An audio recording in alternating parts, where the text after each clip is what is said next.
네, 그럼 시작하겠습니다. 네, 일단 시간 내주셔서 참석해주신 분들께 모두 감사드리고요. 오늘 이정호 교수님께서 소개해 주셨듯이 제가 공유드리고 싶은 내용은 제가 최근에 계속 해왔던 연구 내용 중에서 이제 정보 이론과 코딩을 기반으로 해서 trustworthy, 이제 신뢰 가능하고, 그 다음에 scalable, 이제 확장 가능한 그런 머신러닝, 인공지능을 구현하는 관련된 기반 기술에 대한 연구 결과들을 좀 공유드리려고 합니다. 네. 그래서 일단은 간단하게 제가 하고 있는 연구 분야를 크게 나눠보면 일단 기본적으로는 다들 정보 이론과 이제 코딩 이론, 부호 이론을 기반으로 해서 다양한 주제들을 이제 연구를 하고 있는데요. 크게 봤을 때는 이제 분산 머신러닝, 그다음에 이제 데이터를 가장 효율적으로 사용하면서 할 수 있는 그런 샘플 에피션트한 머신러닝, 그다음에 이제 신뢰 가능한 머신러닝, 이렇게 세 개 정도로 좀 구별을 지을 수 있을 것 같고, 딱 나눠지는 건 아니지만 대략적으로 나누면 이렇게 될 것 같습니다. 그래서 조금만 더 간단하게 말씀을 드리면은, 첫 번째로 이제 보고 있는 주제 중에 하나는 어떻게 우리가 데이터를 가장 효율적으로 사용할 수 있는가, 학습을 할 때, 또는 어떤 문제를 인퍼런스를 할 때 얼만큼 효율적으로 데이터를 사용할 수 있는가 해서 이제 많이들 보는 추천 알고리즘, 클러스터링 문제, 인버스 프로블럼 같은 것들을 오랫동안 연구를 해왔고요. 그래서 이제 여기서 가장 대표적으로 이제 저희가 보는 문제들은 주어진 문제가 있을 때 이런 수학적인 모델링을 통해서 얼마만큼의 데이터가 최소한으로 필요한지, 그 최소한보다 조금이라도 많으면은 문제가 해결이 되고 학습이 가능하고, 그렇지 않으면 학습이 안 되고, 이런 이제 페이스 트랜지션들을 많이 연구를 했고요. 최근에도 이제 계속 추천 알고리즘, 클러스터링 관련된 연구를 계속 해오고 있습니다. 두 번째로는 이제 떻게 우리가 이제 좀 믿을 수 있는 좀 쓸만한 그런 인공지능 또 머신러닝을 만들 수 있는가인데, 이제 여기에는 또 나눠지는데, 이제 그 안에는 공정성, 프라이버시, 로버스니스, 이제 여러 가지 요소들이 다 나오기 시작합니다. 이제 페어니스는 우리가 얼마나 인공지능 시스템을 만들 때 얼마나 공평한가. 네. 그 두 번째로는 이제 죄송합니다. 그다음에 얼마나 프라이빗하게 우리가 가지고 있는 데이터들을 잘 보관할 수 있는가. 잠시만요. 네. 네, 죄송합니다. 네, 그다음에 세 번째로는 얼마나 우리가 이제 로버스트한가. 이제 우리 인공지능 시스템에 항상 이제 공격을 시도하려는 사람들이 많이 있는데, 그런 공격으로부터 우리가 얼마나 로버스트한지, 이제 이런 여러 가지 요소들이 다 등장을 합니다. 그래서 최근에 제가 많이 보고 있는 요소 중에 하나는 이제 fairness, 공정성인데, 이제 공정성이란 무엇이냐면은 최근에 이제 많은 이제 인공지능 기술 기반 발달로 사람의 얼굴을 보고 이제 이걸 가지고 신원을 파악한다던가 아니면 사람을 추적한다거나 이런 기술이 많이 발달하고 있는데, 이제 이런 기술들이 이제 피부색이나 인종에 따라서 성능이 많이 바뀝니다. 이제 예를 들어서 보시면은 백인 남자 같은 경우는 이제 얼굴 인식 성능이 엄청 좋고, 이제 얼굴이 검은 흑인 여자들 같은 경우는 성능이 정확도가 엄청 떨어진다는 게, 이게 아마존에 배포한 기술을 가지고 측정한 결과인데요. 이런 결과들도 많이 발표가 되고 있고 해서 어떻게 우리가 좀 공정한 그런 머신러닝 알고리즘 만들 것인가에 대한 연구가 최근 많이 되고 있습니다. 그래서 또 하나 말씀드렸던 건 이제 얼마나 로버스트한가, 이제 공격이 들어왔을 때 그 공격으로부터 데이터를 얼마나 지킬 수 있는가, 또는 그 공격으로부터 우리가 이상한 행동을 하는 머신러닝 알고리즘이 나오지 않게 하기 위해서 어떻게 수비를 할 수 있는가, 이런 연구들이 많이 진행되고 있습니다. 예를 들어서 최근 작년 저희가 뉴립스에서 발표한 내용이 하나 따르면은, 저희가 많이 보고 있는 이제 분산 페더레이티브 세팅 같은 경우에는 한 명, 두 명 정도만 이제 어태커가 클라이언트가 들어가 있어도 우리가 원하는 대로 머신러닝 알고리즘을 바이어스 되게 만들 수 있다라는 걸 공격 알고리즘을 제시를 했고요. 예를 들어서 내가 특정한 인종의 사람들 사진이 들어왔을 때 그 사람들은 인식이 되지 않게 그런 식으로 이제 클라이언트를 이제 만들 수가 있고요. 또는 어떤 특정한 나라 이름이 나왔거나 도시 이름이 나왔을 때 랭귀지 모델이 굉장히 이상한 아웃풋을 내도록 만드는 그런 어택도 가능하다는 것을 보였습니다. 이제 마지막 세 번째 이제 버티컬은 이제 어떻게 우리가 더 이걸 스케일링 할 수 있는가. 지금 앞에 거는 얼마나 데이터를 효율적으로 쓸 수 있느냐, 얼마나 공평하고 얼마나 로버스트한 알고리즘 만들 수 있느냐인데, 마지막 세 번째 분야는 얼마나 이거를 빠르고 효율적으로 계산할 수 있느냐. 그래서 간단한 이그젠플이 뭐냐면, 이렇게 분산 처리를 할 때 세 개의 태스크로 나눠가지고 세 개의 컴퓨터가 동시에 일을 하고 있는데, 이 세 개의 컴퓨터가 어떤 이유에서인지 동시에 끝나지 않는 경우가 대다수고요. 그런 경우를 이제 스트래글러라고 하고, 그런 스트래글러가 있을 때 이런 전체 시스템이 느려지는 현상을 어떻게 해결할 것인가, 이거를 위해서 한 5년, 6년 전부터 제가 계속 연구하고 있는 분야가 이제 코디드 컴퓨테이션이라는 분야고, 이 관련된 연구를 계속 지금도 진행하고 있습니다. 네, 그래서 오늘은 두 파트로 나눠서 좀 두 개 다른 주제를 반반씩 보여드리려고 하는데요. 그래서 앞에 첫 번째 파트는 이제 fairness, privacy, robustness 요 관련된 이 최근 연구 결과를 좀 보여드릴 거고요. 뒤에 scalable ML 관련돼서는 coded computation 관련된 최근 연구 결과를 공유드리도록 하겠습니다. 네, 그래서 일단은 이렇게 첫 번째 파트를 시작할 거고요. 혹시 질문 있으면은 뭐 편하게 채팅이나 뭐 마이크로 말씀해 주시면 좋겠습니다. 잠깐만 기다렸다 시작할게요. 네.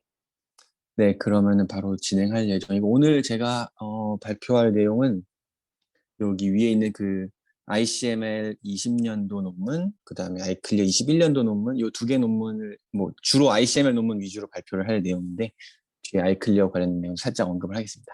근데 공정한 머신러닝이 뭐냐, 이제 그거에 대해서 좀 모티베이션을 간단하게 말씀드리면은, 미국에서는 이제 재판에서 할 때 이제 AI 또는 머신러닝 기반으로 학습된 이제 알고리즘이 재판 판사가 이제 판결을 내릴 때 참고할 수 있게 되어 있습니다. 법적으로.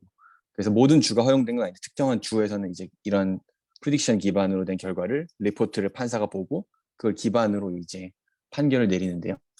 대표적으로 이제 집행유예를 줄지 아니면 실형을 줘서 이제 바로 징역을 할지 결정할 때 가장 많이 보는 요소가 이 사람이 지금 풀어줬을 때 사회에 나가서 다시 재범을 저지를지 안 저지를지 그거를 가장 중요하게 봅니다, 판사가.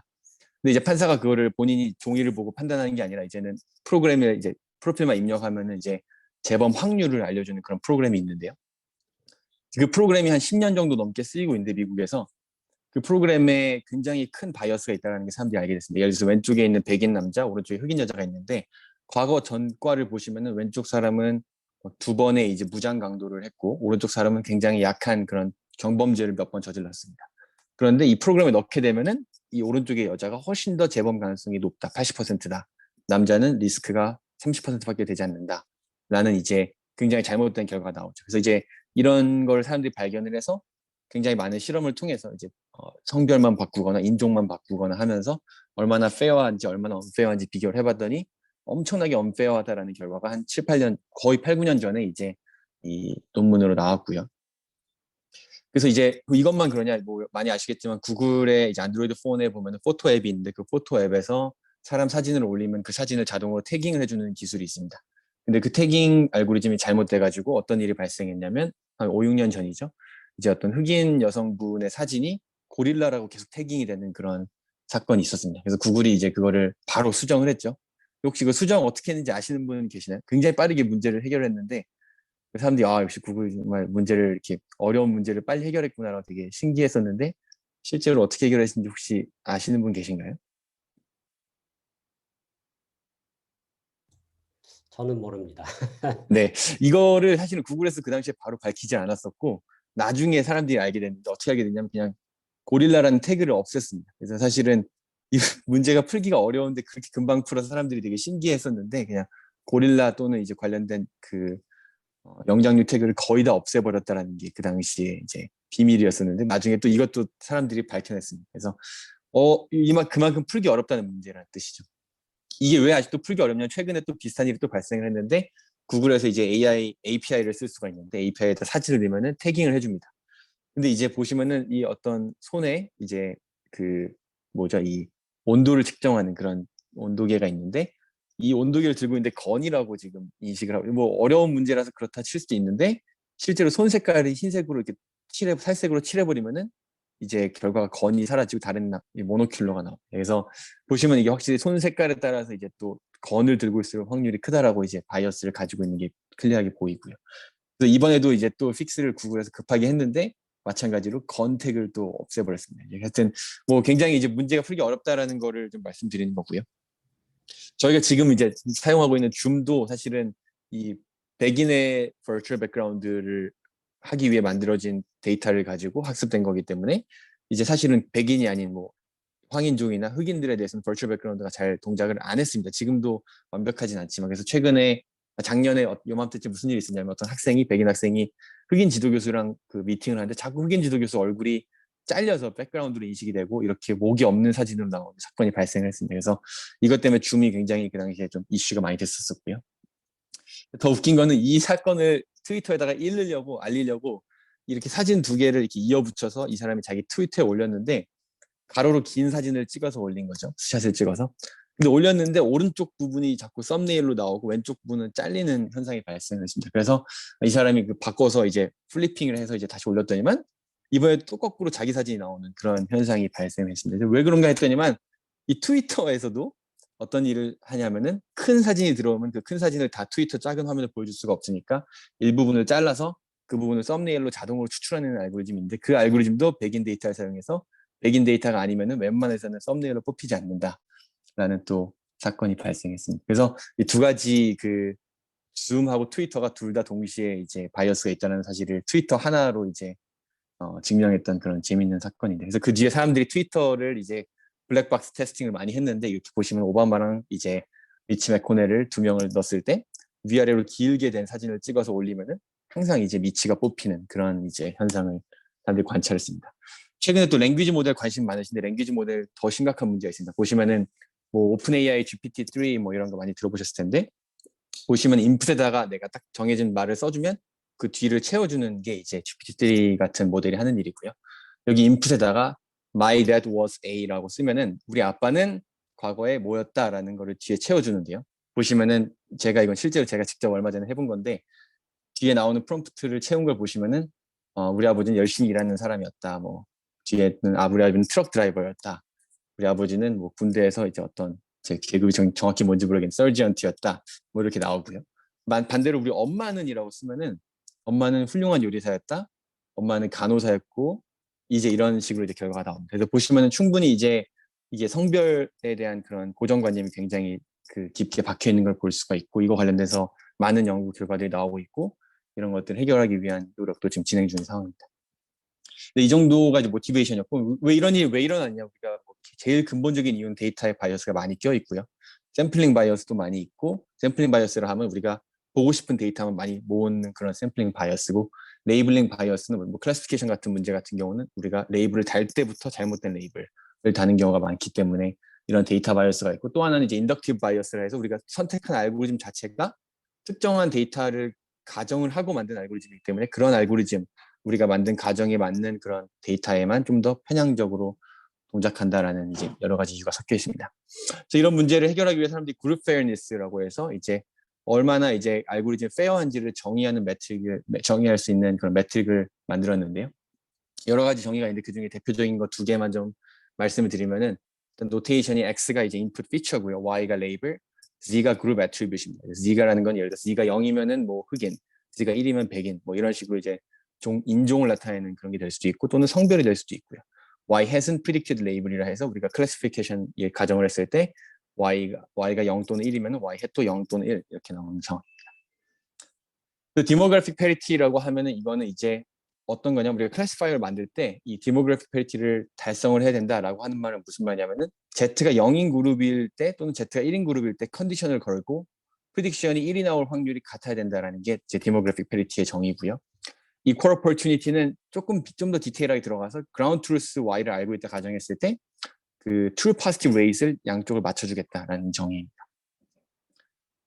그래서 이제 이 이퀄 오퍼튜니티를 가지고 좀 예제를 들어드릴게요. 근데 이제 저희가 제일 학습할 때 많이 쓰는 거 이제 임피리컬 리스크 미니마이제이션이라고 해서 어떤 로스를 정의를 하고 주어진 트레이닝 데이터에 대해서 그 로스를 미니마이즈하는 클래시파이어를 찾습니다. 그래서 예제를 하나 이제 1D 클래시피케이션 예제를 보여드리면은 이제 데이터를 먼저 그려드릴게요. X축이 지금 이제 1D 이제 좌표로 보시면 될 것 같고요. 데이터가 z equals 0 또는 z equals 1인 경우라서 제가 이렇게 위에 있는 것들은 z equals 0, 이제 아래에 있는 것은 z equals 1인 상황이고요. 바이너리 클래시피케이션에서 y가 마이너스 또는 플러스인 상황입니다. 이제 이렇게 z가 0인 데에서 10개의 데이터 샘플이 있고 z가 1인 데서 10개의 샘플이 있는 그런 20개짜리 샘플 데이터셋을 보겠습니다. 보시면 이제 각각의 Z그룹에 대해서 플러스가 3개, 마이너스가 7개씩 있는 이런 그룹이고요. 데이터고요. 제가 생각할 클래시파이어는 이제 threshold 클래시파이어라고 해서 어떤 딱 선을 긋고 그 오른쪽은 플러스로 프리딕션을 하고 왼쪽은 마이너스 프리딕션하는 클래시파이어를 보겠습니다. 자, 그러면 제가 이제 할 거는 뭐냐면 여기서 이제 ERM이 어떤 솔루션을 찾는지를 보고 싶은 건데 이제 저희가 봐야 될 거는 이제 각각의 클래시파이어가 몇 개의 에러를 만드는지 그다음 각각의 클래시파이어가 페어한지 안 페어한지를 보도록 하겠습니다. 지금 보시면은 이제 요 지금 회색 선 하나를 그려놨는데 이 회색 선 같은 경우는 5개의 에러를 만듭니다. 왜냐? 오른쪽에 있는 건 플러스 하나를 맞췄고 왼쪽에 플러스 5개가 있으니까 그 5개를 에러로 하게 되죠. 왜냐면 다 왼쪽을 다 마이너스로 프리딕션 하는 거니까. 에러 계수 5개고요. 그 밑에 두 줄은 뭐냐면은 내가 Z가 0인 그룹 내에서 true positive rate를 측정을 하고 Z가 1인 거 안에서 true positive rate를 측정을 하면은 이게 3분의 0이 나오고 위에 거는 왜냐하면 3개의 플러스가 있는데 셋 다 하나도 오른쪽에 관계없기 때문에 밑에는 Z가 1인 그룹에 대해서는 셋 중에 한 개가 파지티브 프리딕션이 됐기 때문에 3분의 1이 됩니다.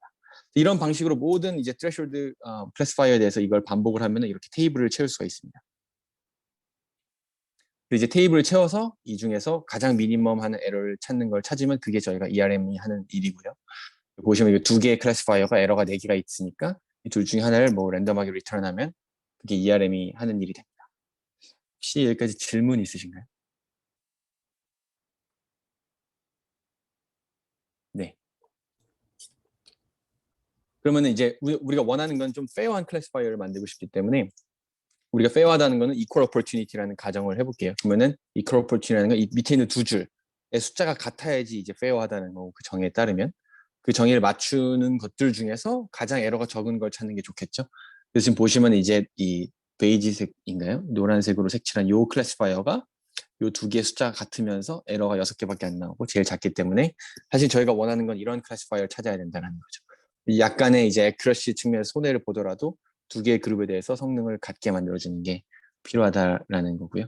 이거를 찾는 그럼 새로운 이제 학습 기법이 필요할 텐데 그걸 이제 사람들이 fair ERM이라고 부릅니다. 기존에는 그냥 empirical risk minimization이었다면 지금 이제 fair ERM이라고 해서 ERM을 하되 뭐가 추가됐느냐? 딱 컨스트레인트 하나 추가돼서 이제 우리가 원하는 그런 fairness 컨디션을 만족하는 그런 문제를 풀자라는 게 fair ERM이 하는 일이고요. 그래서 이제 아까 좀 전에 예제를 다시 돌아가 보면은 이제 이 컨스트레인트 만족하는 클래스파이어는 2개밖에 없고요. 이 둘 중에서 그나마 에러가 적은 게 요거기 때문에 얘를 리턴하면은 fair ERM의 솔루션을 찾게 됩니다.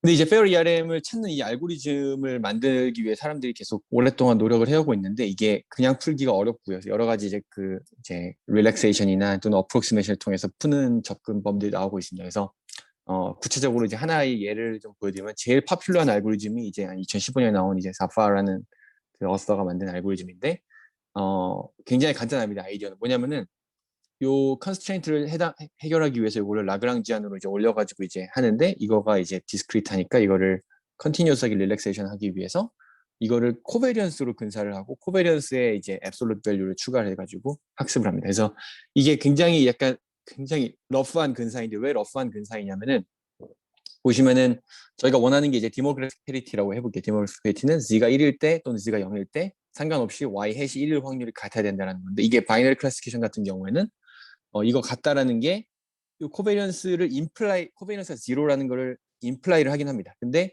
이 코베리언스가 0이라고 해서 이 반대가 성립하진 않거든요. 그렇기 때문에 이게 관계가 있는 텀인 건 맞지만 이걸 가지고 0을 만든다 하더라도 실제로 이게 인디펜던트한지 아닌지는 알 수가 없기 때문에 사실 굉장히 코어스한 그런 굉장히 부정확한 그런 근사법이라고 볼 수 있는데 실제로 프랙티컬하게 사용을 해보면은 성능이 꽤 좋습니다. 거의 웬만한 태스크에서는 가장 좋은 성능을 달성한 알고리즘 중에 하나고요. 이걸 조금 더 이제 그러면은 시스테매틱하고 체계적으로 풀기 위해서 저희가 했던 일이 이제 2020년 ICML 논문인데 이거를 지금 보면은 결국엔 데모그래픽 페리티가 하는 말이 뭐냐 Y 햇하고 Z가 인디펜던트 해야 된다라고 볼 수가 있고요.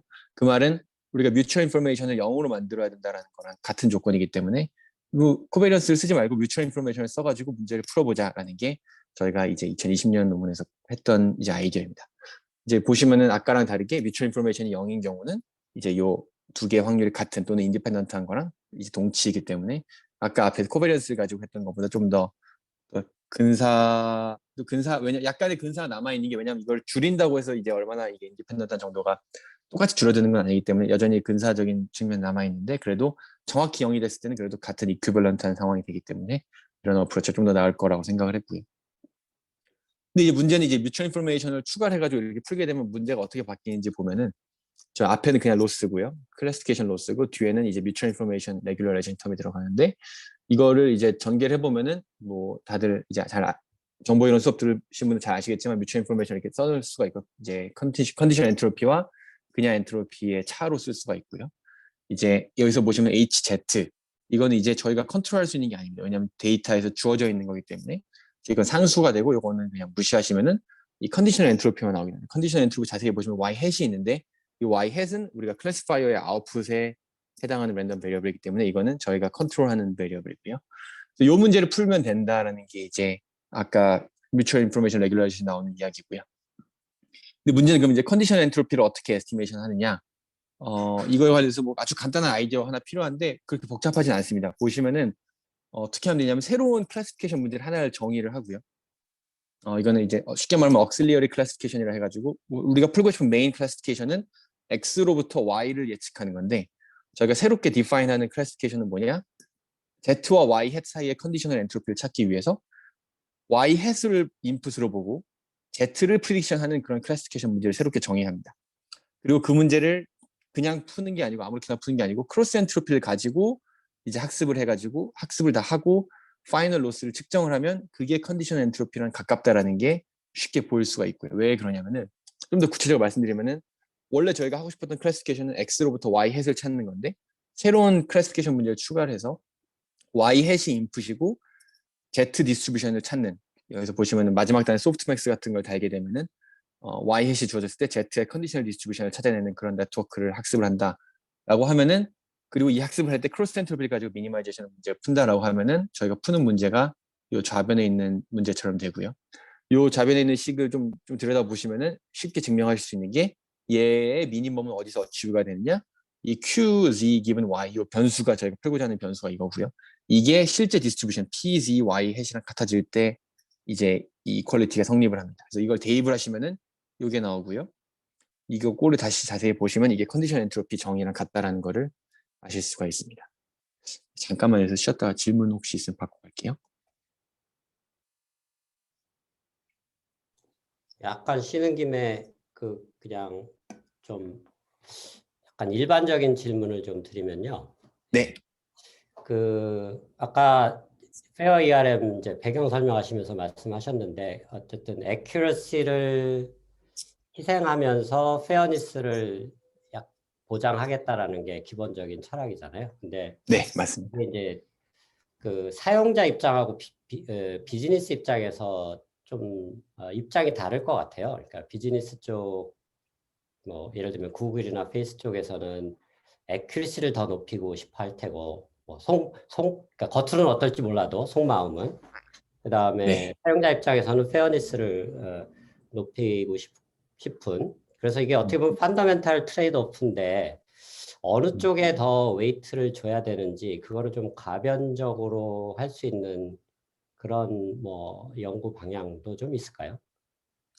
네, 아주 좋은 질문이시고요. 사실 말씀하신 것처럼 이게 기업 측에서는 이제 뭐 무조건 액큐러시를 높이는 게 사실은 예를 들어서 이게 액큐러시가 뭐 수익하고 직결되는 그런 경우 뭐 추천 알고리즘이라던가 광고 알고리즘 같은 경우는 그게 굉장히 제일 좋은 방향이지만 이제 그걸로 인해서 사실은 이제 많은 이제 이슈가 생겨가지고 이제 타협점을 찾아나가고 있는 중이고요. 하셨던 것처럼 이 트레이드오프가 좀 있는 상황입니다. 그래서 그 트레이드오프를 조절하는 방법이 여러 가지가 나오고 있는데 예를 들어서 지금 저희가 제안한 이 프레임워크 같은 경우에서도 요 램다 같은 경우 이제 보시면 이게 컨디셔널 엔트로피의 가중치를 얼마나 두느냐인데 이 가중치를 이제 0으로 두게 되면 액큐러시만 맥시마이제이션 포인트가 나오게 되고 이 가중치를 좀 키우게 되면은 로스 클래시피케이션 로스의 가중치가 떨어지게 되기 때문에 페어니스를 완전 극단적으로 좀 추구하고 어큐러시를 확 낮추는 그래서 이제 이 람다를 조절함으로써 저희 알고리즘 같은 경우는 트레이드오프를 조절할 수 있는 그 방법이 있고요. 다른 알고리즘도 약간 비슷한 그런 납들이 있다라고 보시면 될 것 같습니다. 근데 이제 어떻게 이제 최적의 트레이드오프를 달성하는지에 대해서는 아직까지는 연구가 많이 되고 있고 완벽한 답은 없는 상황. 학계에서 분위기는 어떤가요? 이게 페어니스를 더 중시하는 분위기인가요?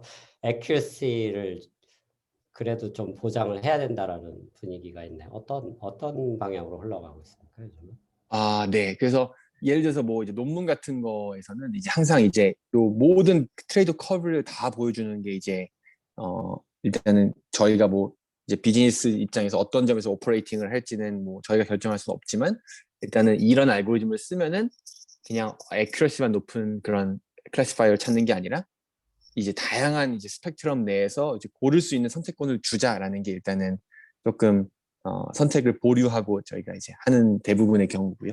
좀 극단적인 사람들은 이제 페어니스를 일단 최대한 맥시마이즈 하고 그 안에서 액큐러시가 높은 걸 찾아야 된다라. 이게 조금 더 극단적인 뷰인 것 같습니다. 네, 알겠습니다. 네. 네, 네, 질문 감사드립니다. 네, 혹시 또 다른 질문 있으시면은 알려주시고요. 아니면 바로 진행하겠습니다. 네, 네, 그래서 이제 키 아이디어는 저거고요. 이제 뮤추얼 인포메이션을 가지고 이제 페어니스 캡처를 하고 뮤추얼 인포메이션을 정리를 하다 보면은 컨디션 엔트로피가 나오는데 컨디션 엔트로피를 측정하는 방법은 또 다른 클래시파이어를 트레이닝을 하면 된다라는 게 이제 키 테이크어웨이고요. 그래서 이제 실제로 학습하는 방법을 보여드리면 이렇게 메인 클래시피케이션을 저희가 학습하는 게 있고 추가로 세컨드 클래시파이어인데 뭐냐? 여기서는 인풋이 y hat, 아웃풋은 z를 예측하는 그런 알고리즘이라고 보시면 될 것 같습니다. 그래서 요거를 이제 학습하는 방법은 요 두 개를 번갈아 가면서 학습한다라고 정도만 기억하시면 될 것 같고요. 요거를 또 확장을 하면 또 뭐가 가능하냐면은 지금은 제가 페어니스만 말씀드렸는데 아까 처음에 이제 모티베이션 말씀드린 로버스니스도 말씀드렸었거든요. 이제 로버스니스는 뭐냐?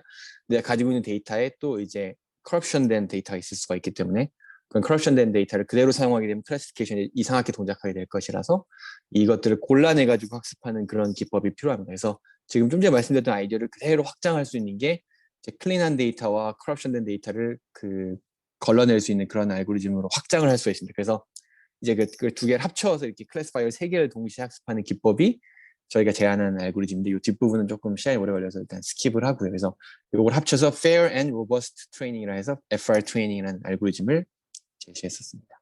그래서 이제 뭐 실험 결과는 제가 바로 스킵을 할 건데 일단 신테릭 데이터, 리얼 데이터에 대해서 기존에 있는 그런 알고리즘들에 비해 성능이 훨씬 더 잘 나온다라는 건데 그냥 숫자 하나만 딱 여기서 보여드리면은 이 오른쪽 컬럼을 보시면은 맨 밑에가 저희가 제안한 FR20이라는 알고리즘이고요. 성능이 두 개가 나오는데 하나는 성능 테스트 애큐러시 정확도와 페어니스입니다. 그래서 두 개가 둘 다 높을수록 좋은 거고요. 보시면은 이제 신테릭 데이터에서 또 리얼 데이터 성능도 마찬가지지만 그 페어하면서 애큐레이트한 알고리즘은 지금 저희 거밖에 없고 저희보다 애큐러시가 좀 높은 알고리즘들이 한 두 개가 있는데 이제 페어니스가 너무 안 좋은 상황이라서 사실 비교가 안 되는 상황입니다. 그래서 뭐 이 정도로 일단 첫 번째 파트를 정리를 할 수 있을 것 같은데요. 그래서 일단 그룹 페어니스가 뭔지 개념을 좀 알려드리고 싶었던 게 제일 컸었고요. 두 번째로는 이거를 풀기 위해 사람들이 어떤 일을 하고 있는지 페어 ERM이라는 게 저희가 풀고 싶은 문제고 그걸 풀기 위해 다양한 알고리즘이 나와 있고 기본적으로 뭐 다양한 레귤러라이제이션 등을 통해서 학습을 한다 정도 기억하시면 좋을 것 같습니다. 저희가 제안한 거는 그 레귤러라이제이션 텀 자체를 뮤추얼 인포메이션으로 디파인을 하고 그 뮤추얼 인포메이션을 에스티메이트 하기 위한 이렇게 알고리즘을 제시했다라고 보시면 될 것 같습니다. 그래서 뭐 다양한 확장 그 방향들이 있어가지고 계속 연구를 진행하고 있는 분야고요. 제가 제일 요새 재밌게 보고 있는 경우는 이제 이거를 스케일러블하게 하는 게 아직도 많이 연구가 안 돼 있습니다. 예를 들어서 이제 분산 세팅 또는 페더레이티 세팅에서 페어니스를 보장할 수 있느냐 지금 나와 있는 알고리즘이 거의 하나도 없는 상황이고요. 이거 관련돼서 지금 진행 중인 연구가 많이 있고 두 번째로는 제가 좀 전에 말씀드렸던 알고리즘이 실제로 이제 구현을 하려고 하면 너무 힘듭니다. 학습하는 것도 어려워지고 이제 그 안에 코드도 다 뜯어 고쳐야 돼서 실제로 이제 사용하시는 분들 입장에서는 뭐 이런 걸 쓰고 싶어도 막상 가져다 쓰려면 너무 부담이 많이 되는 그런 현상이 있습니다. 그래서 이제 좀 사용하기 쉬운 그런 페어니스를 보장할 수 있는 알고리즘이 없느냐라는 고민을 하다가 저희가 또 최근에 제안한 이제 알고리즘이 있는데 이제 이름이 이제 Fair Batch라는 알고리즘인데 뭐냐면은 안에 트레이닝 알고리즘을 하나도 안 건드리고 어떤 방법으로 이제 페어니스를 보장을 하냐면 저희가 데이터를 뽑는 그 과정, 미니 배치를 뽑는 그 과정에서 약간 저희가 트릭을 적용을 해서 그냥 랜덤하게 유니폼하게 뽑는 게 아니라 넌 유니폼하게 뽑음으로써 페어니스를 보장할 수 있다는 걸 저희가 뭐 수학적으로 증명도 하고 실제로 알고리즘도 구현을 했습니다. 그래서 이제 그 같은 경우는 2021년에 이제 나온 논문인데요. 그래서 이것도 혹시 관심 있으면 보시면 좋으실 것 같고요. 그 또 최근에 또 제가 또 하고 있는 또 확장 분야는 이제 대부분 이제 클래시피케이션에 대해서 또는 리그레션에 대해서만 이제 이런 연구가 진행되고 있는데 이제 이런 오픈 룹이 아닌 클로즈드 룹 그러니까 이제 뭐 저희가 액션을 취하고 피드백을 받는 예를 들어서 밴딧이라던가 또는 레인포스먼트 러닝 같은 경우에는 이제 이런 페어니스가 정의가 뭐 제대로 안 돼 있고 돼 있더라도 결과가 되게 미비한 그런 상황입니다. 그래서 이런 쪽에 이제 이런 개념들을 적용하는 것도 지금 하고 있고요. 그다음에 이제 제가 또 최근에 되게 재밌게 보이는 아까 보여드렸던 랭귀지 모델 관련해서 레프레젠테이션 자체에서부터 이제 망가지는 경우가 많이 있어가지고 이런 페어 레프레젠테이션 러닝 관련된 연구도 진행을 하고 있습니다. 그래서 이 정도가 이제 첫 번째 파트였고요. 혹시 두 번째 파트 넘어가기 전에 질문이 있으시면은 답변 드리겠습니다.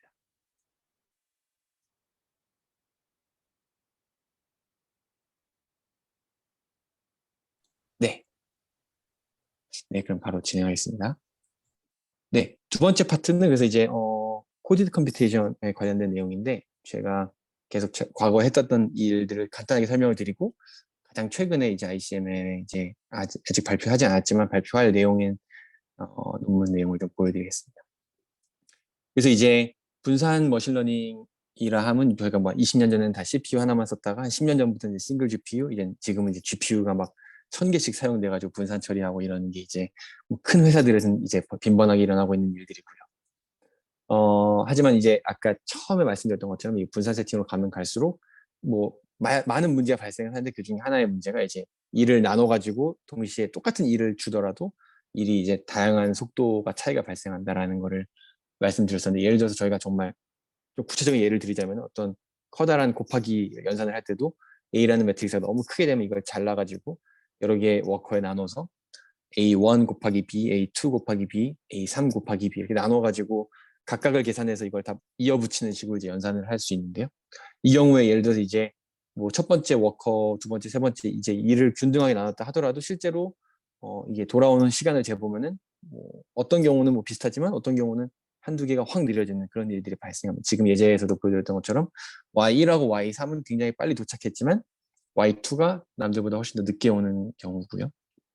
이런 경우를 이제 스트레글러라 그러고 실제로 이제 조금 그 더 구체적으로 이제 학습 상황에서 이제 이런 또 실험 결과를 보면 구글 브레인에서 2016년에 이제 자기네 데이터 센터에서 측정한 결과를 보면은 여기서는 이제 그레디언트를 이제 분산된 상태에서 계산을 하고 싶은 상황인데 내가 어떤 데이터가 다 나눠져 저장돼 있고 어떤 모델 파라미터가 있으면 그 모델 파라미터를 통해서 데이터 1에 대해서 그레디언트를 측정하고 데이터 2에 대해서 그레디언트 측정하는 거를 각각의 워커들이 하고요. 그 워커들이 그레디언트를 다 이제 마스터한테 보내주는 그런 세팅입니다. 그래서 이제 100개의 워커에서 분산 처리를 하는 경우고요. 이 100개 중에서 그 100개가 동시에 다 오기를 원하는 거예요. 데이터 양이 다 똑같고 GPU도 다 똑같은 GPU인데 실제로 측정을 해보면 첫 번째 데이터가 오는데 걸리는 시간을 디스트리뷰션을 재보면은 뭐 1초 정도밖에 안 걸립니다. 근데 90번째 거까지 오는 걸 재도 사실 뭐 1.5초, 뭐 미디안을 보면 이 정도인데 이제 100번째 거가 오는 시간을 재보면은 디스트리뷰션이 굉장히 테일이 길어지는 걸 볼 수가 있습니다. 그래서 이제 이게 무슨 말이냐면은 이 100개를 다 모아서 다음 거로 넘어가려고 하는데 이 100개를 다 기다리면 이제 걔가 언제 올지 모르니까 나머지 90 몇 개는 다 워커들이 놀고 있는 그런 상황이 발생한다는 거죠. 그래서 실제로 이제 구글 같은 경우는 평균적으로 평균적으로 최대 한 뭐 6배 정도 느리게 오는 경우를 관찰했다라고 자기네들 실험 논문에서 이제 발표를 했었고요.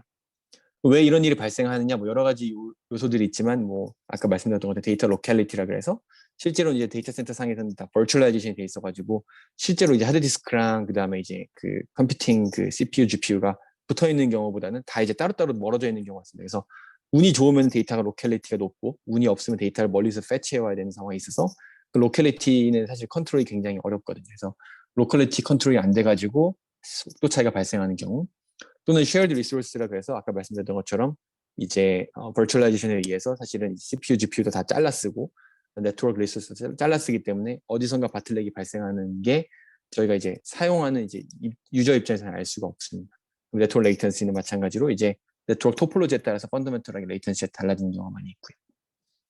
이 문제를 해결하기 위해서 사실은 뭐 구글에 있는 뭐 유명한 사람들 제프 딘을 비롯해서 엄청 오랫동안 이 연구를 해왔는데 한 10년 거의 10년 8년 전에 결론을 내린 게 그냥 이 latency variability를 해결하는 거는 불가능하다라고 그냥 결론을 내버렸어요. 데이터 센터에서 사실 너무 스택이 많이 쌓여 있고 이 모든 요소들을 다 컨트롤하는 그런 프로블럼을 푸는 거는 불가능하기 때문에 그냥 포기하고 그냥 펀더멘털하게 알고리즘 자체가 그런 리던던스를 가짐으로써 이런 문제를 해결하자라고 제안한 게 2013년 이제 제프 딘의 유명한 논문입니다. 그래서 이제 그때부터 사람들이 이제 스트레글러 미티게이션이라 그래가지고 이 문제를 해결하기 위한 솔루션들을 이제 주로 컴퓨터 사이언스에서 또 시스템 연구하신 분들이 많이 제안을 했었고요.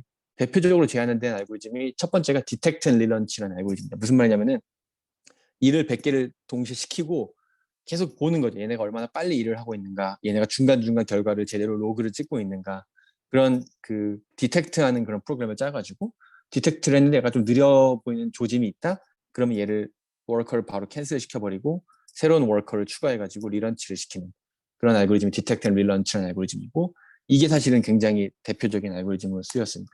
그리고 보신 제프딘도 사실은 이 알고리즘을 그 논문에서 제안을 했었고요.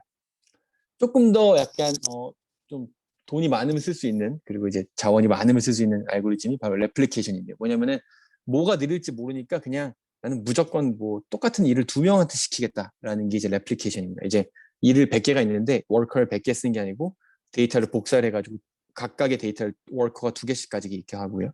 일을 줄 때 워커 1하고 워커 1의 쌍둥이 두 명한테 동시에 줘서 둘 중에 한 명만 성공하면 제 시간에 되도록 하는 게 굉장히 무식하지만 이제 레플리케이션이라는 알고리즘.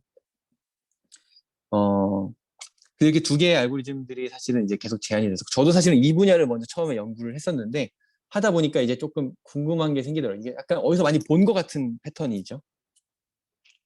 혹시 이거 보시면서 이제 좀 생각나시는 거 있으신 분 계신가요? 혹시 뭐 부호 이론 같은 수업 또는 통신 수업 하시다 보면 비슷한 게 있는데 사실 이게 뭐랑 똑같냐면 저희가 부호에서 말하는 이제 코딩에 나오는 개념들이랑 굉장히 연관성이 있습니다. 좀 자세히 말씀드리면 코딩이라는 거는 혹시 이제 잘 모르신 분을 위해서 말씀드리면은 어떤 정보가 있을 때 그 정보를 이렇게 그냥 트랜스미션을 하거나 저장을 하게 되면 이제 페일리어가 날 수가 있게 되고 그걸 위해서 저희가 미리 그 전에 충분히 리던던스를 데이터 안에 넣어주고 그래서 A랑 B라는 데이터가 있으면은 A랑 B를 이제 더해서 A 더하기 B 또는 A XOR B를 해서 저장하고 있으면은 이 세 개를 동시에 트랜스미션을 하면은 셋 중에 하나가 이제 삭제되거나 뭐는 커럽션 되더라도 그게 없어졌을 때 그 두 개만 가지고 빼기를 하면은 B를 복구할 수 있기 때문에 이런 리던던시를 이제 디자인하는 방법을 이제 부호라고 볼 수 있고요.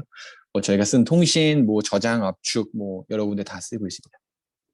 돌아가서 이제 코딩하고 스트래그러 미티게이션의 이제 아날로지를 보자면은 디텍트 앤 리런치는 저희가 사실 부호 이론 또는 통신 수련에 배우는 제일 첫 번째 피드백 코드랑 똑같습니다. 뭐냐면은 해보고 잘 되는지 안 되는지 보자라는 이제 컨셉이고요. 레플리케이션은 뭐냐? 저희가 쓰는 레피티션 코드랑 똑같습니다.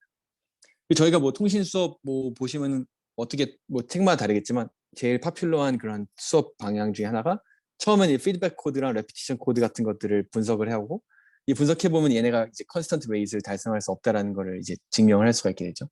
그래서 좀 효율적인 코드가 나올 수 있겠느냐 해서 이제 코딩 티어리를 이제 제안하고 이제 효율적인 코드를 이제 배웠던 기억이 나는데 이제 그 똑같은 이제 원리죠. 그럼 이제 코딩에는 더 많은 이제 좋은 효율적인 코드들이 개발돼 있는데 뭐 MDS 코드라던가 아니면 그래프 기반으로 한 스파르스 그래프 코드 뭐 최근 뭐 10년, 7, 8년 전부터 계속 사람들이 많이 해온 캐싱 관련된 뭐 다양한 새로운 코딩 문제도 있고 이런 것들이 막 있는데 그 얘네들을 다시 거꾸로 가져다가 스트래글 미티게이션 같은 거에 쓸 수 없느냐 또는 좀 더 일반적으로 분산 머신러닝에 쓰이는 그런 문제들을 코딩에서 아이디어를 가져와서 거꾸로 풀 수 없느냐라는 게 이제 첫 아이디어의 시작이었고 사실 이걸로 인해서 이제 코드 컴퓨테이션이라는 이제 연구를 시작하게 됐다라고 볼 수 있습니다. 그래서 기본적으로 이제 MGS 코드를 그대로 가져다 쓰면은 굉장히 쉬운 이제 뭐 매트릭스 벡터 멀티플리케이션 뭐 이런 문제를 쉽게 해결할 수가 있고요.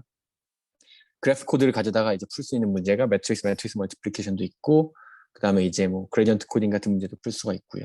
그다음에 뭐 이제 캐싱 알고리즘을 가져다가 캐싱 코드를 가져다가 셔플링이라는 또 새로운 문제를 푸는 데 사용할 수도 있고 그래서 이런 아날로지가 이제 존재한다고 보시면 될 것 같습니다. 그래서 이제 뭐 간단하게 예제를 드리면은 이제 아까 보여드렸던 그 A 곱하기 B라는 예제에서 A1, A2, A3로 나눠가지고 하게 돼서 하나라도 늦어지면 답이 안 나온다고 말씀드렸는데 이걸 해결하기 위해서 하는 방법은 이게 합을 세 개를 저장을 해가지고 네 번째 워커에 저장해 놓으면은 네 번째 워커가 계산하는 값은 연산량은 똑같지만 이 아웃풋은 y1, y2, y3의 합이 나오게 되고요. 따라서 이 넷 중에 세 개만 저희가 받게 되더라도 항상 디코딩을 통해서 계산 결과를 알 수 있게 됩니다. 그래서 이제 코딩 컴퓨테이션은 이제 그런 연구 이제 어떻게 보면은 주제가 사실은 일단 15년 이때부터 막 사람들이 많이 연구를 시작하기 시작했는데 이제 머신러닝 시스템과 이제 인포메이션 코딩 티어리의 이제 약간 교집합이라 볼 수 있어 사람들이 많이 재밌게 이제 보고 연구를 계속 해오고 있고요. 그래서 저는 이제 다양한 이제 문제들을 풀어왔고 실제로 이제 실험을 통해서 이제 간단한 태스크에 대해서 성능이 빨라질 수 있다라는 걸 보였는데 더 그 뒤에 더 많은 이제 연구 결과가 너무 많이 나와 사실 저도 막 아주 풀리 캐치업을 하고 있지 못하지만 요새는 이제 보시면 처음에는 간단한 곱하기 뭐 이런 연산을 시작했다가 이제 그 뒤에는 뭐 더 복잡한 펑션 컴퓨테이션, 그레디언트 캘큘레이션, 뭐 셔플링, 그다음 뭐 뒤에는 이제 이런 문제상에서 발생하는 프라이버시 이슈들이나 시큐리티 이슈들 같은 것들, 그다음에 이제 페더레이티드 러닝 엣지 컴퓨팅에 관련돼서 정말 다양한 이제 문제들이 계속 나오고 있고 지금도 이제 액티브하게 연구가 되고 있는 분야입니다. 저도 사실은 이제 이 분야에 이제 오랫동안 일을 했고, 근데 하나 가장 제가 이제 답을 하고 싶었던 거는, 근데 이게 좀 딥러닝 관련돼서 좀 더 딱 와닿는 그런 그 결과가 없다라는 게 가장 아쉬운 점이었었고요. 사실 이걸 해결하기 위해서 거의 한 2년 정도 일을 해가지고 최근에 이제 ICML 이제 이번 ICML을 발표를 하게 됐는데 그 내용에 대해서 좀 간단하게 말씀드리겠습니다. 그래서 이제 딥러닝에 관련돼서 코딩 컴퓨테이션을 어떻게 하냐라고 하면 저희가 몇 년 동안 대답을 해오던 방법이 이렇게 세 가지가 있습니다. 뭐가 있냐? 첫 번째, 그냥 딥러닝에서 쓰이는 이제 뭐 프리딕션이 됐던 뭐 트레이닝이 됐던 뭐 어쨌든 그거는 펑션을 계산하는 거기 때문에 그냥 이걸 일반적인 펑션으로 보고 펑션으로 근사를 해서 풀자. 대표적으로 많이 쓰는 게 이제 폴리노미얼 함수를 근사를 해가지고 뭐 라그랑지 코디드 컴퓨팅이라는 LCC라는 기법이 있는데 이게 이제 저번 주에 쌀만 교수님이 하셨는데 쌀만 교수님 연구실에서 나온 기법입니다. 그래서 라그랑지 코디드 컴퓨테이션을 쓰면은 폴리노미얼 함수를 이제 코디드 컴퓨테이션의 기법을 적용할 수 있기 때문에 뭐 어차피 뭐 근사하면 다 폴리노미얼 아니냐라는 게 첫 번째 방법인데 이게 리던던시가 너무 큽니다. 그래서 실제로 사용할 수 없고 이론적으로 굉장히 예쁜 툴 프레임워크인데 실제로 사용하기는 불가능하고요. 두 번째 어프로치는 레이어 바이 레이어 어프로치라 해서 레이어 하나하나 뜯어보면 결국엔 다 매트릭스 벡터 멀티플리케이션 아니냐. 그래서 결국에는 한 단계 한 단계 기존에 있는 코디 컴퓨테이션을 써가지고 스텝 바이 스텝으로 할 수 있겠다라는 게 이제 CMU에 있는 펄킷 그로버 교수님 방의 어프로치인데 이것도 사실 스텝 바이 스텝으로 가면 생기는 로스가 너무 크고요. 또 하나는 이제 그러면 학습에만 좀 포커스를 쳐서 이제 한번 보자 해서 그러면은 이제 많이들 본 게 그레디언트 코딩이라는 문제인데 이거 같은 경우는 사실 컴퓨테이션을 늘려서 커뮤니케이션을 줄이자라는 어프로치라서 트레이드오프가 좀 확실하게 있는 상황이고요. 마지막으로 이제 분산 인퍼런스, 이것도 CMU에 있는 라슈미 미나약 교수님 연구실에서 처음으로 사실 시작한 문제인데 그 문제에 대해서 좀 이제 새로운 결과가 나온 거고요. 그래서 이거에 대해서 문제를 설명을 드리겠습니다. 그래서 디스트리뷰티드 프리딕션 설빙이 뭐냐? 저희가 x1, x2라는 이제 인풋 두 개가 주어지고 이 두 개에 대해서 F라는 특정한 어떤 뉴럴 네트워크가 있을 때 그 뉴럴 네트워크에 입력을 넣어서 인퍼런스 결과를 최대한 빨리 얻고 싶은 상황입니다. 근데 이제 키가 뭐냐면은 이 두 개의 인풋이 있으면 두 개의 결과를 동시에 다 얻고 싶은 상황이라서 아까처럼 똑같이 하나라도 느려지게 되면은 문제가 발생한 상황입니다. 쿼리가 X가 들어오면은 양쪽 워커에서 fx1, fx2를 따로따로 계산을 하고요. 그 두 개를 동시에 리턴해줘야 되는 게 저희가 해야 되는 일입니다. 그래서 둘 다 빨리 끝나야 되는 상황이고 왜 이게 둘 다 끝나야 되는 게 왜 중요하냐 이런 질문을 하실 수가 있는데 하나 예를 들어드릴게요. 이제 추천 알고리즘 시스템 같은 경우는 어떤 식으로 동작하냐면은 X라는 게 주어지는데 X가 뭐냐면은 내가 새로 가입한 유저 또는 새로 로그인한 유저의 정보입니다. 그 유저가 정보가 들어오면은 어떤 뉴럴 네트워크가 요새는 개발이 되었냐면은 그 인풋하고 그다음 아이템의 정보를 두 개를 컨캐테네이션 합니다. 지금 보시면은 X랑 D가 컨캐테이션이 되어 있는데 X가 유저 인포메이션, D가 아이템 인포메이션이고요. 이 컨캐트에서 뉴런에서 되면은 뉴럴 네트워크 아웃풋이 뭐냐? 이 유저가 이 아이템을 얼마나 좋아할지 확률을 알려줍니다. 그래서 어떤 식으로 동작을 하냐면 지금 실제 시스템에서는 X라는 쿼리가 들어오면 이 쿼리가 여러 개의 데이터베이스로 나눠집니다. 각각의 데이터베이스는 무슨 일을 하느냐? 자기가 가지고 있는 아이템의 정보하고 지금 받은 유저 쿼리 정보를 컨캣을 해서 이 함수에 넣고요. 이 아웃풋은 이 유저가 내가 가지고 있는 아이템을 좋아할 확률, 이 데이터베이스 2는 이 유저가 데이터베이스 2에 있는 아이템을 좋아할 확률 두 개의 숫자를 이제 계산을 하는 거고 그 두 개의 숫자를 받아서 둘 중에 뭘 좋아할지 리턴합니다. 그래서 이제 둘 다 비교를 해야지 이제 어떤 걸 좋아할지 알 수 있기 때문에 이 두 개가 다 빨리 끝나는 게 중요한 상황이라고 볼 수 있습니다. 네, 그래서 이 상황에서 이제 저희가 하고 싶은 거는 하나의 백업 워커가 있을 때 그 백업 워커를 어떻게 효율적으로 사용해가지고 이런 스트레글러 상황을 해결할 건가인데 키 아이디어는 이제 인코딩을 해서 X1하고 X2를 인코딩을 해서 F에 적용을 하는데 어떻게 인코딩을 하느냐? 인코딩을 잘해서 F of G를 했을 때 아웃풋이 이 함수의 합이 나오게 하면 되는 겁니다. 간단한 이제 코딩의 예를 들면요. 그리고 이제 이게 언제 쉽냐? 이제 리니어한 함수인 경우, F가 리니어인 경우에는 그냥 인코딩을 그냥 더하기로 해버리면 됩니다. F가 만약에 A 곱하기 X라는 F 함수라면 그냥 더하기 해주면은 F 자체가 리니어이기 때문에 쪼개지게 되고요. 또 다른 쉬운 경우가 있는데 이게 인버터블한 펑션입니다. 그래서 혹시 이게 왜 그런지 혹시 좀 생각을 좀 해보시면 좋을 것 같은데 이제 지금 시간이 많지 않은데 5분 정도만 더 해도 될까요, 이정훈 교수님? 네, 네, 가능합니다. 네. 네, 네. 그래서 이제 한 5분 정도면 끝날 것 같은데, 네. 그래서 이제 이 인버터블한 경우에는 인코딩 펑션을 찾기가 쉽습니다. 일반적인 경우는 이런 G가 존재하는 것 자체도 찾기가 존재하지 않는 경우도 많고요. 근데 우리가 이런 성질을 만족하는 G를 F가 인버터블하다 가정을 하면은 찾기가 되게 쉬워지는데 엄청나게 간단한 그 건데 보여드리면은 그냥 이 저희가 만족하고 싶은 컨스트레인트에다가 양쪽에다 F 인버스를 취해버리면은 이 아랫줄식처럼 나오게 되고요. 이 아랫줄식에서 한 번 더 이제 F 인버스 F를 취소해버리면은 이 G 인코딩 펑션의 꼴이 그대로 나옵니다. 그러니까 저희가 이런 식으로 인코딩을 해주면은 인코딩된 인풋을 F에 넣었을 때 함수의 합이 나온다라는 걸 뭐 너무나 쉽게 알 수 있죠.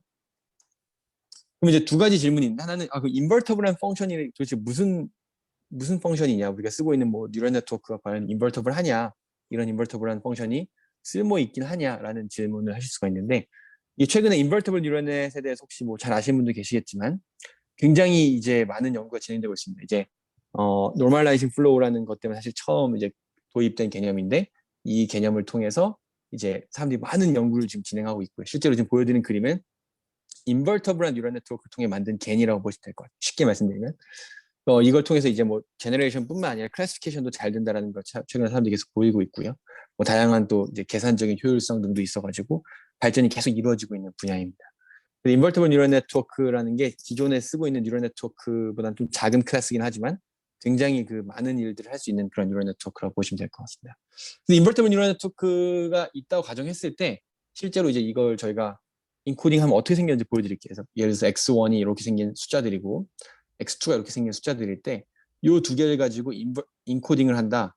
그럼 저희가 아까 보여줬던 그 클로즈 폼 익스프레션이 있었죠. f 인버스 하고 그 안에 함수 합이 들어갔는데 요걸 실제로 저희가 어떤 F를 이제 MNIST 학습한 이제 그런 클래시파이 인버티블 뉴럴 네트워크를 가져다가 사용을 하게 되면은 뭐 이런 이상한 그림들이 나옵니다. 보시면은 약간 이해가 되는 게 3하고 첫 번째 걸 볼게요. 3하고 4하고 인코딩을 하면은 눈에 잘 안 보이지만 뭐 이상한 어쨌든 막 노이즈 같이 생긴 이미지가 나오는데 실제로 이 노이즈 같이 생긴 이미지를 넣어가지고 MNIST 클래시피케이션을 넣어버리면은 아웃풋이 3하고 4가 반반 나오는 그런 인풋을 찾은 거라고 보시면 될 것 같습니다. 또 다른 예제는 뭐 이미지넷 같은 경우에도 이제 뭐 이런 보시면 어떤 첨탑 같은 사진하고 어떤 뭐죠, 집인가요? 잘 모르겠네요. 하여튼 이 두 개를 합치게 되면은 이제 뭐 눈으로 봤을 때 이상한 사진이 나오지만 실제로 이 인풋을 저희가 학습된 이미지넷 클래스파이어에 넣게 되면은 아웃풋이 첨탑 절반, 뭐 저 떠다니는 클래스 절반 이런 식으로 나온다고 보시면 될 것 같습니다.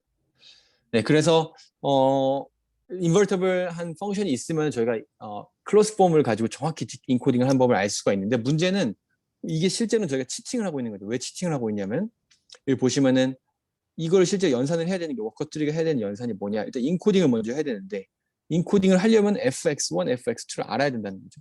그러니까 사실상 말이 안 되는 거죠. 그러니까 얘가 fx1, fx2를 다 미리 계산을 해야지만이 인코딩을 할 수 있는 거기 때문에 이게 말이 안 되는 거고 이 부분에서 저희가 사실 이 알고리즘을 지금 실제로 쓸 수 없는 상황입니다. 그래서 이걸 해결하려면 어떻게 되냐면 이 G라는 거를 이그젝트하게 계산하는 건 불가능하고 어프록시메이션을 해야 되고요. 이 어프록시메이션 하는 과정이 이미지 트랜슬레이션하고 똑같습니다. 그래서 이건 디테일은 생략을 할 텐데 이미지 투 이미지 트랜슬레이션을 잘 쓰이는 기법인 이제 픽셀 투 픽셀이라는 아키텍처를 써가지고 하면 되고요. 실제로 간단하게 보여드리면은 데이터를 이제 저희가 x1, x2를 랜덤하게 골라서 인코딩을 하면 이게 저희한테 트레이닝 데이터를 하나씩 주게 됩니다. 보시면은 3이랑 4를 인코딩을 해보면 저희가 시간을 미리 걸리는 거지만 트레이닝 데이터 만들 때 많은 시간을 써서 미리 인코딩을 해보고요. 그러면 이제 인풋 아웃풋 페어가 나오죠. 3, 4를 인코딩하면 얘가 돼야 되고 7하고 2를 인코딩하면 얘가 돼야 되는 이런 트레이닝 데이터 쌓이게 되고 이 트레이닝 데이터를 가지고 나중에 학습을 하게 되면은 네, 그래서 이제 아까 말씀드렸듯이 이제 인코더를 학습을 해서 그 학습된 걸 사용하겠다라는 게 저희가 제안한 방법이고 그걸 통해서 이제 학습한 결과 성능을 보면 기존에 있는 베이스라인보다 성능이 더 좋다라는 게 이제 저희가 보인 결과고요. 디테일한 건 더 말씀 못 드렸지만 일단은 여기까지 간단하게 오픈 프로블럼은 저희가 F를 픽스한 상황만 말씀드렸는데 F를 같이 학습하는 경우에는 더 좋은 성능을 얻을 수 있다. 입니다. 그래서 여기까지가 좀 빨리 말씀드렸는데 두 가지 주제에 대해서 좀 이렇게 소개를 드렸고 최신 결과에 대해서 말씀을 드렸습니다. 그래서 이거는 지금 뭐 카이스트에 계신 이제 서창호 교수님, 황희준 교수님, 노유지 학생, 그리고 저희 연구실의 조창훈 학생, 투원 학생 이렇게 학생들과 같이 콜라보레이션한 결과들이고요. 네, 시간 내주셔서 감사드리고 혹시 질문 있으시면 또 답변 드리도록 하겠습니다. 감사합니다. 네. 자, 그럼 그러면 질문 부탁드리겠습니다. 챗보드로 질문해 주셔도 좋고요. 그다음에 마이크 켜시고 질문해 주셔도 괜찮습니다. 뭐 학생들 중에 많이 질문해 주시면 좋을 것 같고요. 기다리는 동안 제가 간단히 하나 질문을 드리면요. 그 아까 그룹 페어니스 쪽 말씀해 주셨는데 그 관련해서 그 페어니스를 보장하는 방법론들이 굉장히 다양한 방법론들이 존재하고 있다라고 제가 들었는데 교수님이 그런 설명해 주신 그런 방법론 말고 뭐 예를 들면 무슨 카운터 팩추얼한 어프로치를 쓴다거나 하는 여러 가지 다른 또 방법론들이 존재하고 있는데 그런 것들에서 뭐 현재 좀 주목을 받고 있거나 아니면 좀 포텐셜이 있는 그런 분야들이 있는지 좀 말씀 부탁드리겠습니다. 네. 너무 좋은 질문을 주셨는데, 제가 오늘은 정말로 이제 그냥 딱 그룹 페어니스 딱 하나만 좀 이제 집중을 해서 말씀을 드렸는데, 사실은 이제 말씀하신 것처럼 이 페어니스 자체 정의하는 것 자체도 사실은 이제 어려운 문제여서, 이제 말씀하신 것처럼 다른 이제 페어니스 정의들이 많이 있습니다. 그래서 이제 예를 들어서 그룹 페어니스 말고 또 다른 이제 파퓰러한 데피니션 중에 하나는 이제 인디비주얼 페어니스라고 해서, 이제 각각의 그룹을 정의하지도 않고 각각의 인디비주얼이 가지고 있는 어떤 그런 인풋이 있을 때 그 인풋하고 아웃풋, 그러니까 인풋 도메인 상에서 매트릭을 정의하고 아웃풋 도메인 상에서 매트릭을 정의해서 인풋 도메인 상에서 매트릭하고 아웃풋 도메인 상에서 매트릭이 그렇게 차이가 나면 안 된다. 예를 들어서 내가 인풋에서 이 두 명의 유저가 뭐 프로필이 되게 비슷한 경우, 아웃풋 상에서도 이제 아웃풋 결과도 너무 멀면 안 된다라는 이제 이런 개념이 이제 individual fairness라 해서 그룹을 정의하지 않고 fairness를 정의하는 또 다른 방법이 있고요.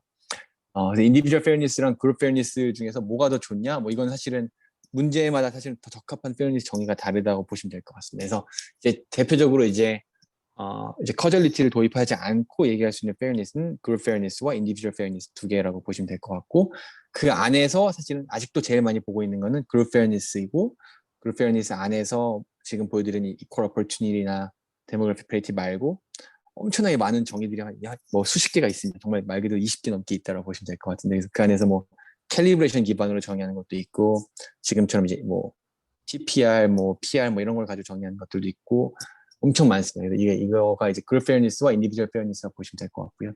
이제 커절리티 개념이 들어가면서 이제 말씀하신 것처럼 이제 뭐 카운터 팩추얼한 페어니스 얘기가 나오는데, 그 부분은 굉장히 아직 많이 문제가 많이 남아 있는 것 같고요. 이제 가장 어려운 점은 이제 그런 이제 커절리티 그래프를 이제 알기가 어려워서 이제 그걸 알았을 때 사용할 수 있는 이제 그런 정의들인데, 실제로 아직 많이 쓰이고 있지는 않지만 사실은 해석도 가능하고 되게 이제 사실은 진짜 근본적인 이제 언페어니스의 원인을 찾아가지고 해결한다는 점에서는 되게 좋은 그런 디렉션인데, 아직은 많이 연구가 안 돼 있습니다. 사실은 근데 최근에 나온 제가 재밌게 봤던 텍스트북 중에 하나가 이제 그, 그 카운터 팩추얼 페어니스 관련돼서 굉장히 좀 깊게 이제 앞으로 할 길이 많다라는 이제 연구 문제들을 좀 제시를 쫙 해놨는데, 그걸 보고 나니까 되게 약간 그쪽도 되게 재밌는 게 많구나라는 거를 정도만 저도 알고 있고, 사실은 연구가 얼마나 많이 됐는지 제가 디테일하게는 모르는 상황인데요.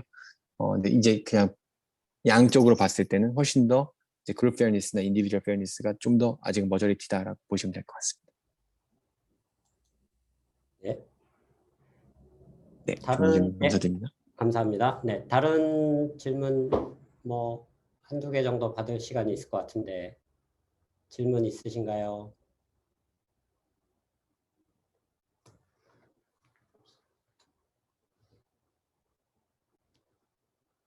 보통 질문이 많았는데 오늘은 좀 조용하시네요. 네. 질문 있으면 네. 채팅보드로 한번 의견 주셔도 좋을 것 같습니다. 코멘트를 해주셔도 좋고요.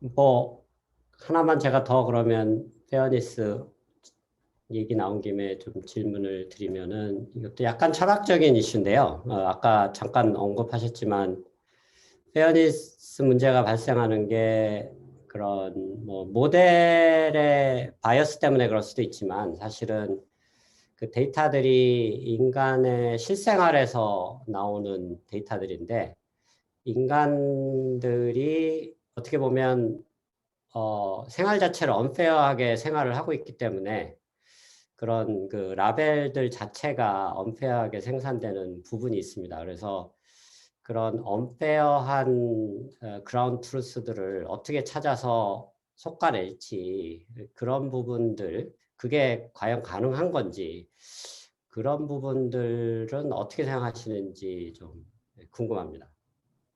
네. 사실은 지금